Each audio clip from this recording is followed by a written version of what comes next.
పెళ్లి చేసుకున్నా భార్యని. చెప్పేది ఏముందండి, మీకు ఆల్రెడీ తెలుసు. నేను చేసుకున్నా కూడా సంతోషంగా లేను. తను నన్ను చేసుకొని సంతోషంగా లేడు. కన్నీలే కన్నీరిలే మీరు బాధపడిన కారణం నాని, కానీ మీ ఇద్దరికి బాధకి నేను కారణం కావద్దని దూరం చెప్పారు. మా ఇద్దరు బాధ మీరు కారణం అని. తన లైఫ్ బాగుంటుందని పెళ్లి చేశారు వాళ్ళ పేరెంట్స్. కానీ తల్లిదండ్రులు తన సంతోషం కోసం పెళ్లి చేశారు, కానీ తను సంతోషంగా లేడు కదా. అట్లీస్ట్ నేను వెళ్ళిపోతే కూడా తను సంతోషంగా ఉంటాడేమోనని నేను దూరం అయిపోయాను. కానీ నేను దూరం అయిపోయినా కూడా తను ఇంకా బాధలోనే ఉన్నాడు.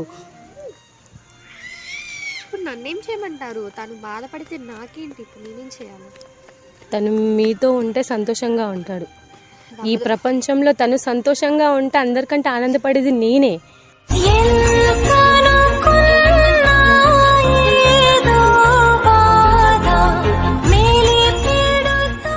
నేను మర్చిపోయా తన్ని. మర్చిపోయానని మీరు అనుకుంటే ఎలా అండి? అనుకోవడం కాదు, నేను మర్చిపోయా. మళ్ళీ తను నా లైఫ్లోకి వచ్చి మళ్ళీ డిస్టర్బ్ చేస్తున్నాను. నేను తను ఎప్పుడో మర్చిపోయాను. మీరు జీవితం మొత్తం త్యాగం చేసిన తన్ని మీరు మర్చిపోలేరండి. చెప్పడం కాదు అది. అయినా మీకెందుకు ఇంత ఇది? నేనే ఒప్పుకుంటున్నా, కట్టుకున్న భార్యని నేనే ఒప్పుకుంటున్నా. తన సంతోషం కావాలని, నా వల్ల ఒక జంట విడిపోవద్దు అని మీ ఇద్దరిని కల్పనకి నేను తనని పెళ్లి చేసుకున్న 3 రోజులకు వదిలేశాను. నేను తను ఉన్న 3 రోజులు కూడా నాతో ఒక్క రోజు మాట్లాడింది కూడా లేదు. అయినా తను నిన్ను ప్రేమించిన, నేను ఒక అమ్మాయిని ప్రేమించిన కూడా ఒక్క మాట నాతో ఏం చెప్పలేదు తను.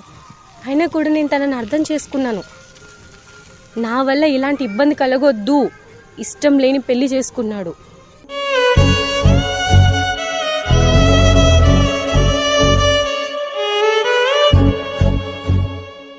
నాది ఎంత అండి, 3 రోజుల ప్రయాణం మాది, కానీ మీది ఎన్నేళ్ళో ప్రేమ. నాకన్నా తన గురించి ఏంటో మీకు చెప్తున్నారు. పెళ్ళైన తర్వాత ఎవరు తన భర్త హ్యాపీనెస్ కోరుకుంటారు, ఓకే, దానికి ఒప్పుకుంటా. కానీ పెళ్ళైన భర్తని ఇంకొకరికి ఇవ్వడానికి అది తప్పు. పెళ్ళైంది మీకు, చావైన బ్రతుకని తనతోనే ఉండాలి మీరు. ఇంకొకరితో అలా తనకు పాస్ట్, ఇప్పుడు పాస్ట్ లేని ఎవ్వరు ఏ పర్సన్ లేరు ఈ లైఫ్లో. ప్రతి ఒక్కరికి పాస్ట్ అంటూ ఉంటుంది, తనకి ఉంది. అలాగే అలా అని చెప్పి పాస్ట్ ఉంది కదా అని చెప్పి ఇచ్చేస్తే ఈ ప్రపంచంలో ఎవరి ప్రేమ సరే ఎవరు ఏ బంధాలు నిలబడి పెళ్ళైనాక ఎందుకు మీ లైఫ్ స్పాయిల్ చేసుకుంటే ఇటు నా లైఫ్ స్పాయిల్ చేస్తున్నారు మళ్ళీ తన లైఫ్. నేను తను మర్చిపోయినా చెప్తున్నా కదా పక్కన. నేను లైఫ్ స్పాయిల్ చేసుకోలేదు. నేను అనుకుంటే నాకు ఇంకో లైఫ్ నేను క్రియేట్ చేసుకోగలను, కానీ తన్ని నువ్వే లైఫ్ అనుకుంటున్నాడు కదా. ఏదో తనతోనే క్రియేట్ చేసుకోండి. ఎన్నేళ్ళ వరకు? నేను ఎంతలా ఇచ్చాను కేర్, అదే కేర్ మీరు ఇస్తే తను కూడా. నేను ఎంత కేర్ అయినా చూపిస్తాను, నా జీవితం మొత్తం ప్రేమ చూపిస్తాను నేను. కానీ ఒక్క నిమిషం, ఇన్ కేస్ నేను చచ్చిపోయి ఉంటే, తను ఇలా పెళ్ళైన వెంటనే నేను చచ్చిపోయి ఉంటే అలాగే ఏడుస్తూ ఉండేవాళ్ళు. ఇప్పుడు నేను నా దగ్గరకు వచ్చేవాళ్ళు కాదు కదా, నేను చనిపోయి ఉంటే నా దగ్గరకు వచ్చేవాళ్ళు కాదు కదా, వేరే ఆప్షన్ కూడా ఉండేది కాదు కదా మీకు. అప్పుడు ఏం చేసేవాళ్ళు? అలా ఎందుకు ఆలోచిస్తున్నారు? అప్పుడు ఏం చేసేవాళ్ళు చెప్పండి? అప్పుడు ఏం చేసేవాళ్ళు? తన్ని ఎలా కూడా మార్చుకునేవాళ్ళు. అదే ఇప్పుడే మార్చుకోండి. నేనంటే ఒక దాన్ని లేదనుకొని తన్నే మార్చుకోండి.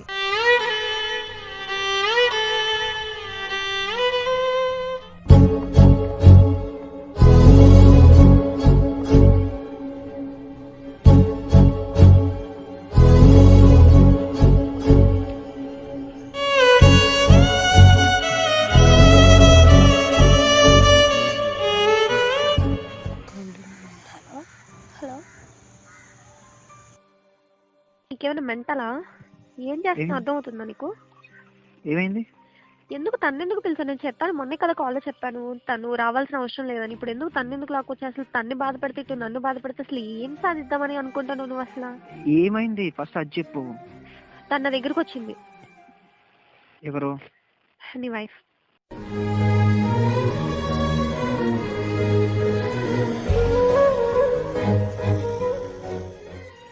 నా వైఫా? నీ దగ్గరకు వచ్చిందా?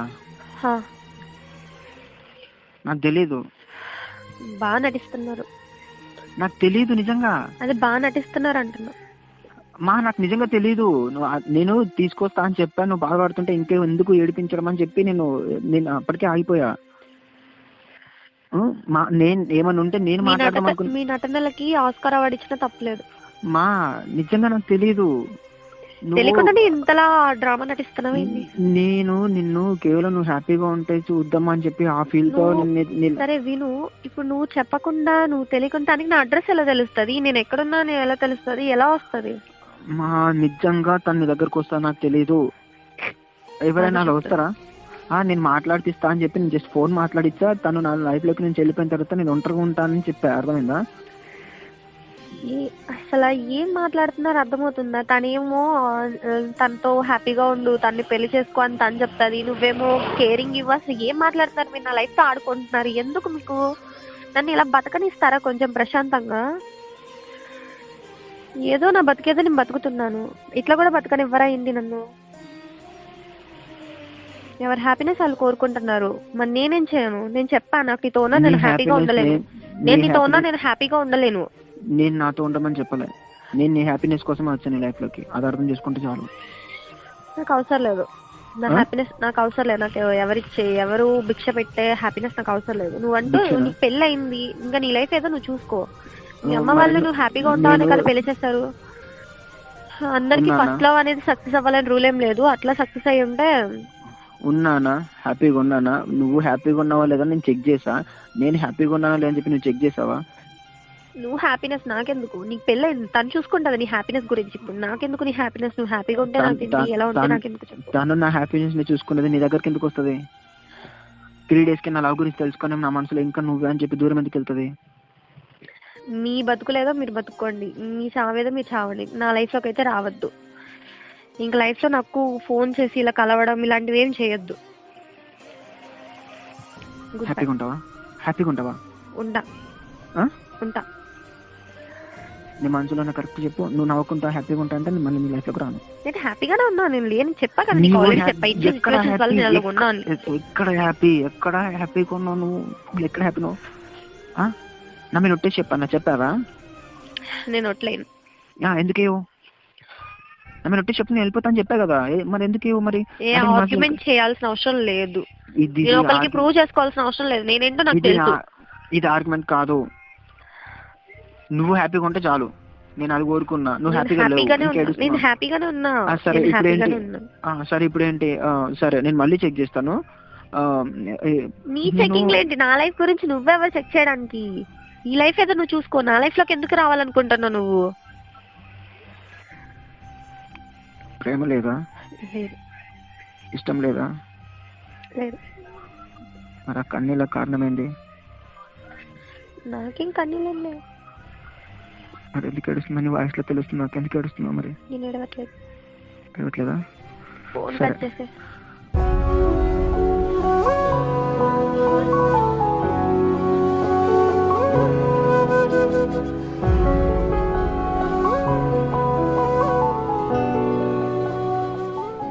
తను పెళ్లి చేసుకోండి, సంతోషంగా ఉండండి. పెళ్ళి అనే టాపిక్ ఇంకా ఆపేయండి. పెళ్ళి అనే టాపిక్ ఇంక ఎత్తద్దు. మీ లైఫ్ ఏదో మీరు చూసుకోండి. ఇప్పటికైనా మించిపోయింది ఏం లేదు. 1 year కదా అయింది. ఇప్పటికైనా నేను ఒకవేళ అలానే అనుకుంటే ఓకే, పాస్ట్లో ప్రేమించిండు, నాకేం సంబంధం, ఇప్పుడు పెళ్లి చేసుకున్నా తనే అనుకుంటే నేను 3 రోజులకి వదిలేసి వెళ్ళను కాదు. నువ్వు చేసే చాలా తప్పు తెలుస్తుందా నీకు?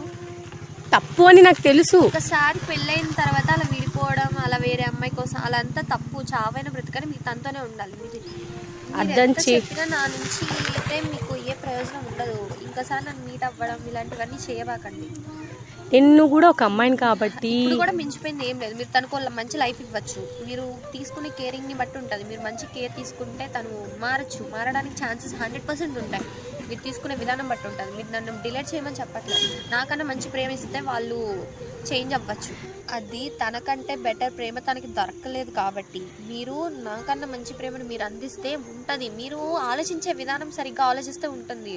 ఈ ఆర్గ్యుమెంట్స్ ఇవన్నీ వేస్ట్. నాతో మాట్లాడే టైం వేస్ట్ అంతే. మీరు ఆర్గ్యుమెంట్ అనుకుంటున్నారు కానీ నేను ఇక్కడ బాధపడుకుంటూ చెప్తున్నాను, అర్థం చేసుకుంటారని చెప్తున్నాను. సరే ఇంకా మాట్లాడే టైం వేస్ట్ అని అర్థమైంది. సరే వదిలేండి, కొంచెం అర్థకుండా నేను వెళ్తాను. చూస్తే చాలదే నా ప్రాణం